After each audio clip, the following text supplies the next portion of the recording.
Hi there! Today I wanted to talk to you about Alita Battle Angel. Long story short, the film is amazing.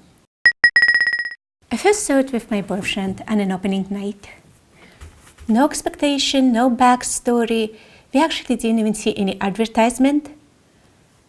I heard that Star Wars girl talk about it on her YouTube channel. Thank you, Anna. We loved it so much.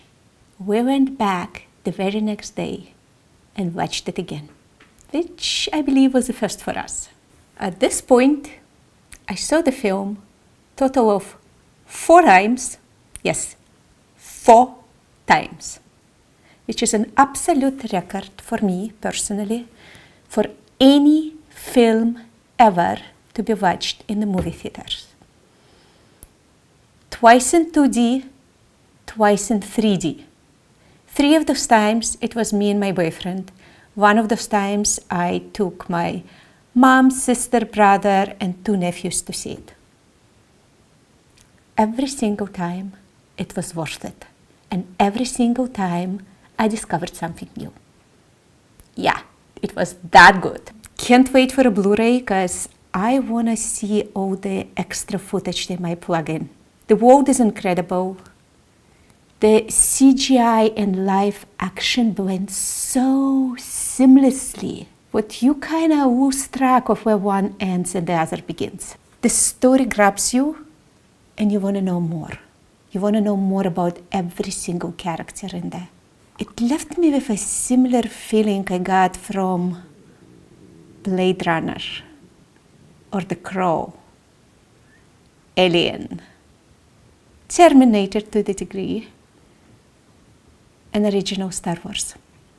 I do hope it's a trilogy. I so hope it's a trilogy.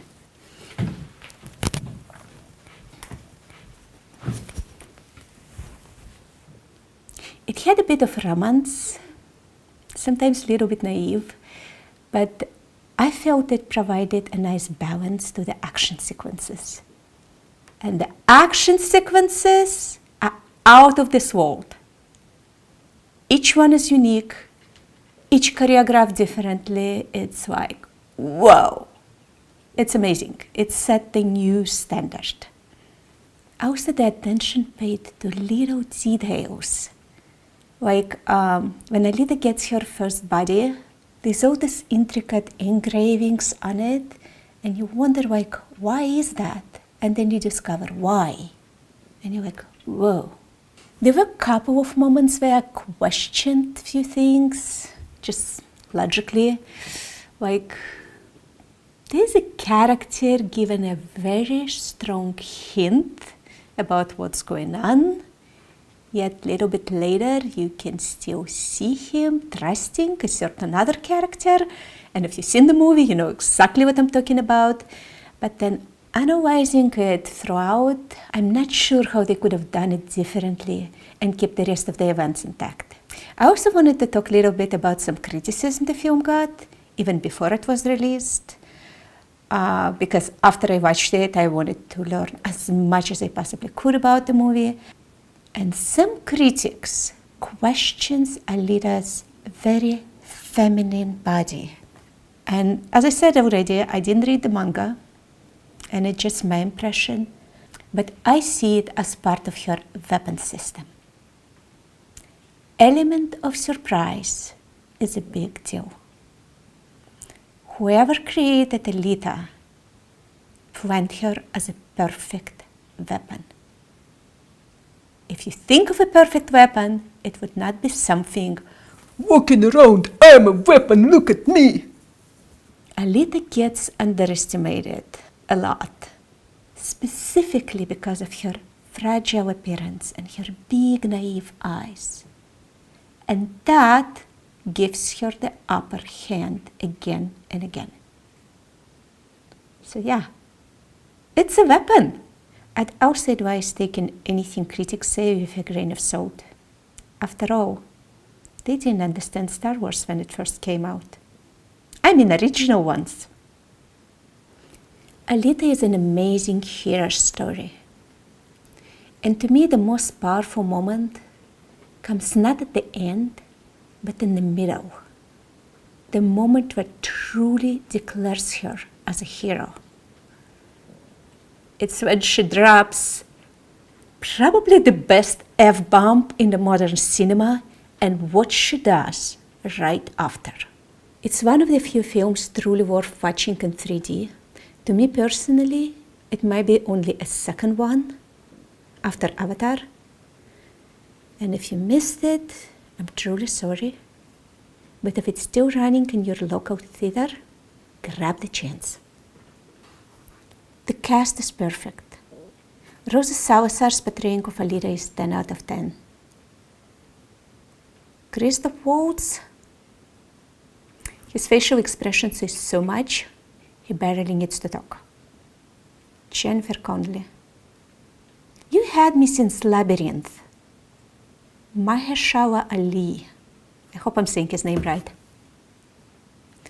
And I can keep reading on, but the rest of the cast and crew, amazing, amazing, amazing job. Thank you. Oh, and Robert Rodriguez and James Cameron, that's a match made in heaven. I'm so happy you guys paired up. I hope it's not the last time. And please, please, please give us a sequel. That was pretty intense, huh? And you might be wondering, what does any of that has to do with fashion? Something I like to do is channel my favorite characters in my everyday outfits. I'm not talking costumes, I'm talking regular everyday clothes. In some cases, it's easy to see the resemblance. In others, it may require a stretch of imagination. But the goal is not copy, but to get inspired by. It might be coming from me playing dress up as a little girl,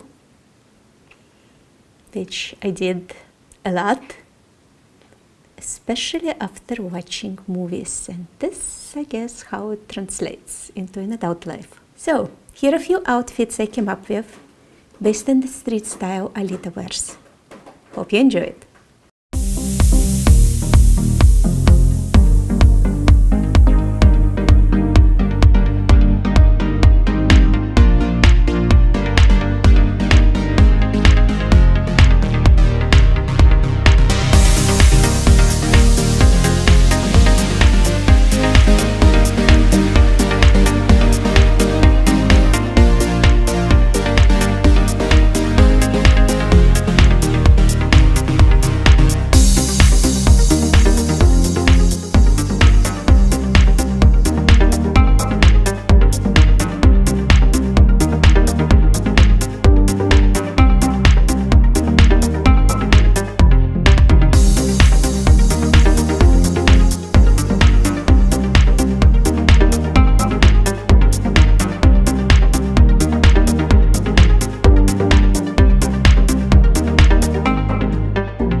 Thank you for watching. Please let me know in the comments if you watched or planning to watch Alita, and also what you thought about my little dress-up game. I'll try my best to link what I was wearing in the description, but can't guarantee I'll find everything, because some of the pieces I had for a while. See you next time.